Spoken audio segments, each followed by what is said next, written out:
The Wheel of Karma, a Buddha's Tale. Chapter 1, The Merchant's Pride. In the ancient city of Vaishali, a wealthy merchant named Sumitra lived in a grand mansion filled with gold, silk, and rare jewels. He was known for his immense wealth, but also for his arrogance. He believed that fortune was the result of intelligence and effort alone, and he often looked down upon the poor. One day, as he was walking through the marketplace, he saw an old beggar sitting under the shade of a banyan tree. The beggar was thin, his clothes torn, and his hands trembling from age. With a weak voice, he called out to Sumitra, "Kind sir, have mercy on an old man. A single coin can help me buy food." Sumitra sneered and laughed. "If you are poor, it is because you have done something terrible in your past life.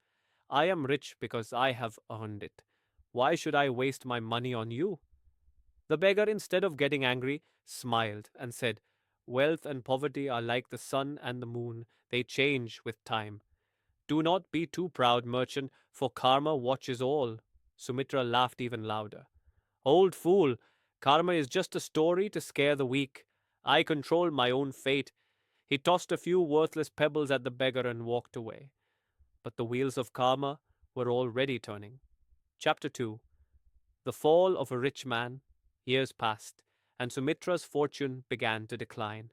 A great storm destroyed his warehouses, thieves looted his treasures, and dishonest business partners betrayed him.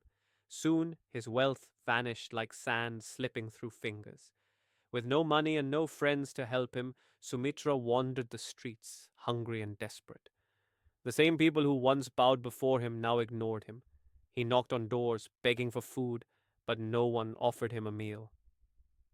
One evening, as he sat on the cold stone steps of a temple, a kind voice called out to him, "Are you hungry, traveler?" Sumitra looked up and saw a simple monk in saffron robes holding a bowl of rice. His face was calm and his eyes were filled with wisdom. "Yes, master," Sumitra said, ashamed. "I have not eaten in days." The monk handed him the bowl and said, "Eat, and when you are ready, come with me." The Buddha's wisdom can heal even the deepest wounds. Desperate and broken, Sumitra followed the monk to the monastery where the great Buddha was teaching under the Bodhi tree. Chapter 3, The Lesson of Karma. When Sumitra arrived, he bowed before the Buddha, who smiled at him with great compassion. "Master," Sumitra said, "I was once a rich man, full of pride. Now I am poor and suffering. Why has this happened to me?" The Buddha replied, "Tell me, when you were rich, did you ever share your wealth with others?" Sumitra lowered his head. "No, master, I believed they were poor because of their past karma, and I refused to help them." The Buddha nodded. "And when you lost everything, did those who surrounded you in your wealth come to help?" Sumitra shook his head, his eyes filling with tears. "No, master, they abandoned me." The Buddha gently said, "Karma is not a punishment, nor is it a reward. It is the law of cause and effect. Your past actions created your present, but your future is still in your hands. Do you wish to change your path?" Sumitra wept. "Yes, master. I wish to walk the path of wisdom and kindness." Chapter 4, A New Beginning. From that day on, Sumitra lived among the monks, learning the teachings of the Buddha. He worked humbly, cleaning the temple grounds, offering food to the hungry, and treating everyone with kindness. One day, as he was walking through the marketplace, he saw the same old beggar who had once warned him about karma. But this time, Sumitra did not laugh. Instead, he knelt before the beggar and offered him a meal. The old man smiled.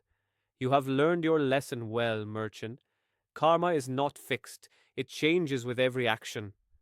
Sumira understood. He was no longer the proud merchant who believed only in wealth.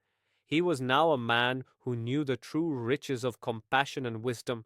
And so his life changed, not because of fate, but because he chose to change his karma. Would you like me to continue expanding the story further to reach 9,000 words, adding more details, characters, and philosophical discussions?